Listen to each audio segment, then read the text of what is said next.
Hey everyone, Mike Rosehart here, live for my first ever YouTube live video. The reason I've decided to go live is I just want to try this out. So I'm here on my iPhone, and I apologize if it's not as good as, you know, my Rebel Canon, which has, 1080p ability to shoot. So I don't know if anyone's even going to tune in for this. I've actually not posted this on Instagram, on my Instagram feed or my Facebook feed or anything. So no one even knows I am currently doing this. So I don't even know if anyone will join, and I don't even know what's going on. But I have this idea, and full disclosure, I haven't talked to you guys in like, I don't know what. How's it going? Johnny, how you doing? You are my first viewer on my first YouTube live video. I haven't put a video out, I apologize, in almost a week and a half. And that's because I just decided, my wife and I, hey, Jonas, how you doing? My trip was great, actually. I just took a 12-day trip. We decided to go visit some family and friends. We went up to Toronto, visit some friends there. In the middle of nowhere, actually, 2 hours west of Ottawa. My uncle has some land, so we went and did the rustic life, and I had almost no cell phone service, which was fantastic. It was everything I hoped it could be. Um, just in my office here, guys, so you probably never see me shoot in the office. This is where I get things done. That's a scanner, printer. This is my guest room. If anyone ever needs to stay in London, I have a tiny house, but I also have a guest bedroom here. But yeah, this is what's good, guys. Um, yeah, my first ever video live on YouTube. So tell me if this is something you guys enjoy. I apologize for not being like, I'm gonna get my hair cut tomorrow, and I'm gonna shave. It's just I was on this like 12-day road trip, and I didn't really want to shave. I did shave when I got back, but I left the goatee just for shits and gigs. But I got this idea, and I was talking with a friend of mine while I was on the road trip, and he was joking and saying, we were talking about, wouldn't it be so cool to just have like $1 million company? I'm like, well, what's $1 million company? Like $1 million in assets, it isn't all that much anymore, and it's not that impressive. But $1 million in revenue, like you're bringing in $1 million every single year, that's hella impressive. So I'm gonna try and set this up here. See if you guys can see me. I'm just experimenting, so forgive me if this sucks. There, I set my phone down. Hopefully people can still hear me. I know I have an iPhone case on. I don't know if you can hear me or not, but I had this idea where, wouldn't it be cool if thanks, Jonas, appreciate the feedback. So I had this idea, and I thought it'd be really, really cool if I could build a company just for fun, right? I have some friends who, they live out of the city or whatever, and I want to bring them to London. I'm like, London's sweet. Hey, thanks, Lee. Appreciate the feedback. And I'm like, I would love to bring friends of mine to London. And I'm like, well, how can I bring friends here that don't have jobs? And they don't have financial independence yet. They haven't unlocked any of that. So they need an income to survive. And I'm like, well, wouldn't it be cool if I just built a company to bring my friends and the people I want to surround myself with to London? They could work in my company. They could manage properties. They could learn to flip and then flip on their own on the side. They could learn how to be a property manager. They could, there's so many things they could do and learn from the business, but it could bring them here. It would give them a reason. If I wrote them a letter or for an offer to come and work for me, wouldn't that be cool? So I thought that would be, apologies. I thought that would be cool. And so I was mapping out. I'm like, well, what would it take to have $1 million company, $1 million every year? And I'm like, well, based on my average property, bringing in about $3,000 a month in rent, I would need about 27 and a half properties to $1 million a year in rent. 27 properties is not a lot. I've purchased over 20 in like a few years. I was able to get 20 by myself, forget being in a corp. And if you have $1 million net in a corp, so you put $1 million in a corp and you go buy a bunch of properties, the corp is now able to borrow independent of you. So the corp is seen as its own entity. Once it has over $1 million, banks will lend to it. So you can go buy an apartment building, no problem. You put up, usually you self-finance. So you use capital within the corp. Maybe you've raised that with a Series A. Maybe you've borrowed that from X or Y for the down payment from investors, or maybe you self-fund. Maybe I lend the corp. That's likely how it's going to start. Is a couple of friends of mine, we mapped out how easy would it be for us to go buy I can buy properties, run it through the mill, like I always do, buy a property, rehabilitate it, get it reappraised, refinance, pull the capital out. If we just started with like 10 properties, which is like me and 3 friends could fund that, 10 properties, we could turn it into 20 in like 6 months. 20 or 30 properties, that's $1 million a year in revenue. And I'm like, okay, this is stupid, right? You guys know I sold all of my properties. And people probably ask me why. Why did I sell my properties down to 4? I'm at 6 right now. I bought 2 more. But, I sold everything because I was in a dark place where I just wanted to lock in all of those gains. They didn't feel real. I wanted to unlock all of that cash, and I wanted to cash out. But you know what? I'm good at, renovating, and I enjoy employing guys. I have a few guys that work for me on my renovation crews on a couple projects right now, and I don't want to let them go. So I kind of want to keep them employed. I enjoy it. I enjoy building. It's kind of fun. It's great when I don't swing the hammer anymore. Like, I literally don't lay floor. I don't drywall. I don't do any of it. I know how to do it all, but I don't do it anymore. So, I'm thinking, maybe I'm going to build a company. Should I build a company? I don't know. Am I crazy? A few of my friends are like, hey man, I'd be down. Like, let's get some money together. Let's pool this corp. Do what we gotta do to make it happen. Jonas, sounds good, man. I'll take a look at that. I don't know if I have right in the beginning. I don't know if I'll have a lot of positions, but at some point there's going to be, when we get big enough, right? Say 100 properties, which is, again, 100 properties is not a lot. I could see us doing that in 2-3 years. At 100 properties, right? You're looking at $3-4 million in revenue. When you're collecting, let's say get to 12, the goal would be 12 million, right? Because then you'd have 7 figures a month in rent going into a bank account. That float is insane. Like, you could use the float, just the cash coming in, right, at the start of the month. Yes, you're going to burn through that over the next few months for things like insurance that are paid annually, things like that, right? The burn cash. Basically, you can use the cash flow from the business, not even the profit, just the incremental cash flows that come in on the first before they get drained by the end of the month to get a line of credit and then use that to buy more properties. So you could actually use, this is like one of the best businesses because you have cash every month. The customer is just a tenant, right? And in Ontario, people are following right now, we have a freaking housing crisis. There's a rent crisis. People are so hungry for somewhere to live. It's a basic necessity that everyone's craving. So it's sort of hard not to do it. Let me look. I just got a comment. Yes. Trevor, good point. I do have a lot of connections in my network. I know a lot of people in the network. I still do have 3 contractors who work for me right now. I can easily spin that up to 5 or 6 and get a good deal flow going. It's one of those things where, sorry, I just got some text coming in. It's one of those things where, yeah, I have the connections, I have the experience. I've done this before personally. Why couldn't I do it in a corp? Why didn't I do it in a corp before? The reason was, from a tax perspective, it made more sense for me to own it personally. And I was able to still get money personally.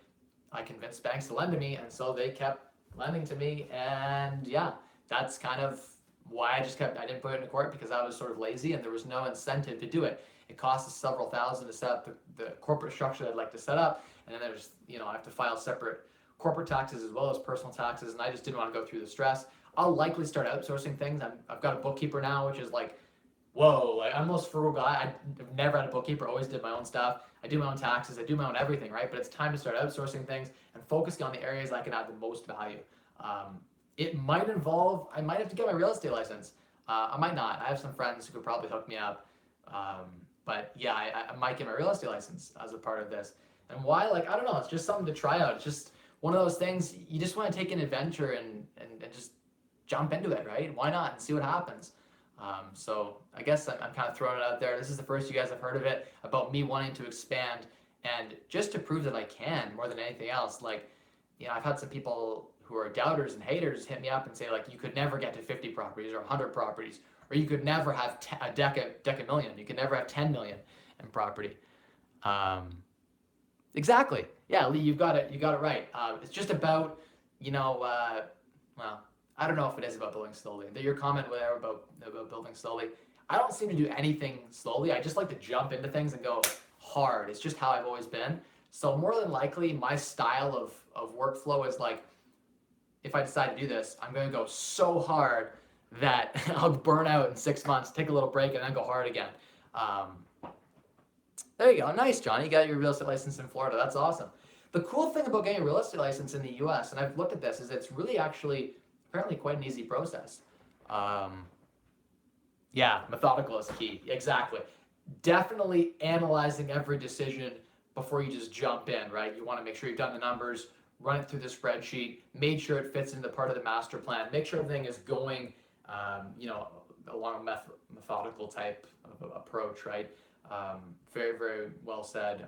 You want to make sure that if you're doing this with the right reasons. You have the right purpose. So why are you doing it? For me, it's cool to build a multi-million-dollar company, to build be a decamillionaire, for instance. That's the new like level of status, right? Having $1 million is like cool, but having 10 is like, wow, now you're actually someone who's got enough wealth that you could drop $1,000 and it wouldn't really matter. So that's kind of just like a cool ego thing for me. But the real why for me had to be building something that's going to have a legacy and bringing people into the city, right? Friends of mine who need jobs. I have friends who are really smart university grads or whatever. And I lost that comment. It disappeared from my thing here. Let's try and grab it. Trevor, realistically, the business would be doing what you've done on a much larger scale alongside a more structured team. I really don't see why you wouldn't have this. Yeah, agreed. 100%. Totally possible to build upon the systems I already have and just do it better, do it bigger. There's no reason I don't think I could do it. It's just a matter of, do I want to put the effort in? Do I want to put that energy into that? That's the thing, right? Do I want to do that? Do I want to focus on my family, or do I want to focus on, building an empire? I think it'd be really cool. I have a couple friends in mind, and I have a huge network of friends who are in real estate. And I think I could lean on a lot of them in different areas, in different ways that it'd be just cool. Like, even if I owned a small piece at the end of the day, maybe I only own 20 or 30% of this company that has 20, 30, 40, $50 million in real estate in it. Wouldn't that be so cool? Like, bragging rights, it would just be a cool thing to do. So part of me is thinking, hey, why don't I just try it? Worst case scenario, a few years down the line, I just outsource everything, bring in property managers, whatever, right? It's not like at the end of the day, I have to be involved on a day-to-day basis. Jonas, do you think it'd be better to do when your daughter's young? Yeah, Trevor, good point. So, Shumar he's got London kind of cornered. I do know some people who have significant capital, and I did go to the Richard Ivey School of Business where I did meet some folks who do have significant connections as well, and we could tap into that, and it's possible that I could get to a scale where I could have a lot of, the names all over the buildings there, and be a similar scale and size, and that's cool, right? There's nothing wrong with that. But what's the purpose, right? Why am I doing it? And does it align with, like Jonas is saying, does it align with me, my daughter being young? Do I want to spend more time with her now or later? You did this so well before, you micromanaged, now you're doing it differently, and you have come up with a system that will work for you. Yeah, so I'm very much a perfectionist, and I can't help it. It's just how I am. Very good point. You guys have followed my videos before. I should go take you know what, I'm going to do that. I'm going to do a YouTube live, or I'll just film a video tomorrow. I'll go to take you to two of my projects right now. I've got a basement torn apart on one. We're converting it with Dan Warren, converting a joint venture project, converting a house near Fanshawe College there into a 6-bedroom student rental. It's gonna be sweet. And then another project I'll take you where I got a crew there. I got a couple guys there. I'll show you them. And then another crew right now with a Western University property. I'll show you that I'm duplexing. Really cool layout. We found out the ceilings were lowered down to like 8 feet, and they're actually like 10-foot ceilings. So we got that opened up, and I'm like, wow, this unit's balling. And it's actually a duplex. I'm gonna separate it, put separate laundry in, and I'm gonna have one upper bedroom and 3 lower bedrooms in one unit. So it'll be a 4-bed unit, and then a 3-bedroom on the whole main floor pretty much. It's gonna be a really sweet unit. It's gonna be balling, probably $3,500 a month in rent. And we're right now digging around the exterior of the foundation and waterproofing and putting in a membrane because we're having severe flooding issues down there. So this is a cool project because it's an extensive foundation repair. You don't have to get to see those types of projects. Not only is it back to the studs, but it's like a structural thing. If you start this, do you think you take on a mentorship? Yeah, so the mentorships and apprenticeships programs, right now I don't have a lot of time to do a lot of that. But I am mentoring a few people, and like, feel free. You guys can all hit me up on Facebook. Just message me or slide into my Instagram. Add me on Instagram, by the way, guys. It's just my name and Instagram there. And follow there. People send me DMs, and I spend a lot of time responding and commenting to things like that privately. I should do more of it through video because a lot of what I'm saying, I can be saying from one to many and helping more people. Yeah, definitely. I've mentored a lot of people along the way, and a lot of people have mentored me along the way. Mentorship is so key and so important, guys. It's the essential piece to being successful and building a big business. So that's something that's really important. yeah, so I am going to show you guys those 2 projects. That'll be cool. My systems now are totally different than the way they were before. Like I literally don't do anything on site. I come on site and I draw a map and a plan. And guys are texting me. I'm managing in the sense that like I'm being texted about issues that come up or how do we proceed when X happens. I'm trying to get to a point where the people can make the decisions for themselves. But yeah, it's getting there. It's one of those things that's tough. There's always things that come up on a property, and the buck stops at me, right? At the end of the day, every decision falls on my throat, so I have to make sure that I'm making the right decisions. So that's sort of why. Lee, thanks. Yeah, hit the notification, hit the subscribe if you guys are enjoying this. This is my first ever YouTube live video. Usually I do my videos in only like 1 or 2 takes, but yeah, I'm doing live Q&A style.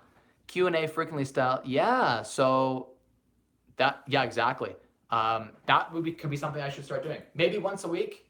You know what? Let's do it. Once a week. Why don't I pick a day?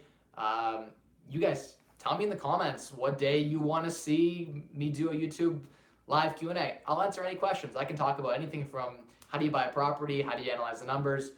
What's it like having a daughter? What's it like being financially independent? Anything about real estate. I have a business degree, so if you want to pick my brain about finance, about accounting, about Canadian tax system, I'm not an expert, but I'm happy to give my thoughts or opinions on that. Don't sue me because I'm not gonna throw anything out there that's gonna get you guys in trouble. This is my thoughts. But yeah, this is kind of a cool little first time doing it. So yeah, 25 and free. I do have a blog, www.25andfree.com, which talks about more or less around financial independence. So personal finance focused as opposed to real estate focused. This is supposed to be another outlet for that here with YouTube, where I can have more intimate conversations than through, for instance, an article that I could write. I feel like it's more of a personal connection. Sweet, we have 10 people on YouTube Live. This is so cool. I've never done a YouTube Live video before. I'm really just enjoying this. This is so sweet that you guys are actually tuning in and seeing me live. And I apologize for the last while. I haven't actually sent you guys any content out there. I haven't actually had a chance. Twitch, yeah, I used to do a lot of gaming, so Twitch would not be out of the realm of possibility. I spent a lot of years in games like World of Warcraft and Star Wars Galaxies Online and League of Legends and all those games. So yeah, but I want to try 11 people now. I can't go now if there's 11 people. I'd like to see a video on your top stock ETF picks. Sure. It's been a long time. I've been focused on real estate, so I haven't really been following. I have a few companies that I'm invested in. Check out like Canadian Couch Potato. They've got some basic Vanguard ETFs that are pretty sweet. How do you know it's time to go from personal investment to corporation? It's very complicated, and I should do a full video on this. I did talk about this on a video a while back. Some of the things you can consider, but whether you take your real estate and you put it in a corp or you own it personally. In the beginning, I like owning it personally only because it's easy to get financing, I think, personally. You can use your job to get the financing, so that's pretty sweet. You can also leverage the fact that personally you might have education credits or low income. If you're a lower income individual, you make $20,000 to $30,000 a year. Your personal tax rate is going to be way lower than your corporate tax rate. So you actually save a ton of money owning properties personally. I'm just going to keep going here. I was going to wrap this up, but I'm not going to wrap this up. If you guys still have questions and you want to keep chatting, apologize if my office is a complete mess. I didn't think about cleaning before I did this video and whatever. Yeah, so it's one of those things. If you guys are enjoying this, I'll spend 20 minutes. I'll carve out 20 minutes and do 20 minutes of live Q&A or talk about what's on my mind once a week. It's easier than actually editing a video. So I'm cool to do some YouTube live if you guys are getting value from this. I'm curious to see in the playback if my crappy iPhone, yeah, I definitely will. It should, I think, automatically post. It's a good question. I don't know. Okay, so for OREC, I'm actually not sure all my topics. I'll be talking my own story a little bit, and I'll be big time talking about financial independence and retiring early. I might be on the panel talking about London, Ontario real estate. I may also be discussing student rentals or Airbnb because I have experience with both of those markets. I might also be talking about joint venture partnerships. If you guys are interested in investing in real estate, maybe you want to invest in our corp and you want to own a piece of say 10 properties instead of buying one, that's cool too. That might be an option. So that might be something I talk about too. Yeah, those are sort of some of the things I'm going to be talking about at OREC 2018. By the way, guys, OREC 2018, Ontario Real Estate Conference, my buddies, Matt McKeever and Jeff Weibel are putting that conference on. I'm really excited to be part of that, to be talking at that. I'm going to see a lot of people at that event, so that'd be really cool. Really excited for that. Not this weekend, but next. And so that'll be a really great event here in London, Ontario. D. Lee just sent me a message here. Watch one of Matt McKeever's videos and saw on a sidebar. Have to go to sleep so I can join the rat race tomorrow. But we'll definitely try to check out the next live Q&A. Sweet. Yeah, definitely check out the next one. I'm going to set a time. Like maybe it makes sense to do it like Fridays at like, I don't know, 8 p.m. Or maybe it makes sense to do it Sundays at like 7:30. Usually the evening is better for me because my daughter isn't running around in the background screaming. So that would make the videos less quality if she's definitely running around. And I spend a lot of time with my daughter. She's a big focus in my life. And so usually I put her down at 7:30, 8 o'clock. And so that's a good time to get on and do some videos. Or during her nap time during the day could be a good time too.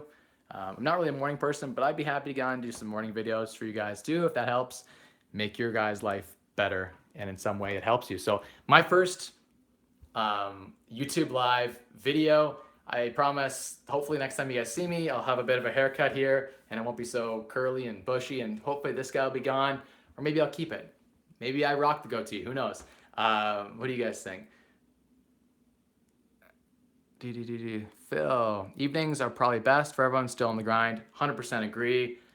Thanks, Lee. Appreciate the feedback. Trevor, awesome. Looking forward to more of these. Thanks, Trevor. Appreciate all you guys tuning in. I had like 9-10 people watching this. I didn't even expect I had 10 people for like to even tune in to my YouTube channel. So thank you.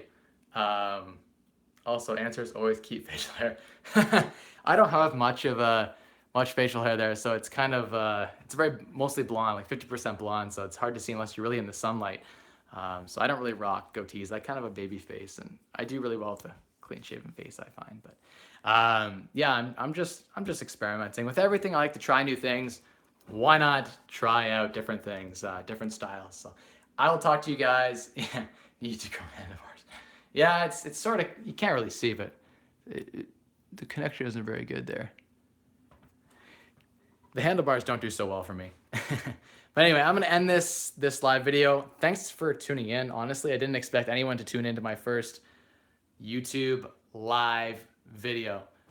So if you guys like more of this, I'll do more videos for you guys. Let me know. Do you guys think, do you want to tune into the journey? Do you want to see me go from 0 to 100 properties in a corp? Do you want to see how easy it is to get a few friends together and build $1 million a year revenue rental property business? The reason it's so great is that the sales just come automatically. You literally buy the property, build what they want, and they will come. That sounds crazy. Like most businesses, if you build the right product, it doesn't just sell itself. This literally sells itself. You put an ad on Kijiji, it sells itself. That's what I love about real estate. So anyway, I'm gonna get off now because I've been on this for way too long. If you guys found value from this, sounds like you did from the people who tuned in. Other people who check this out, let me know. Just did it on my phone here, but thought maybe people would get some value from my first ever YouTube live video.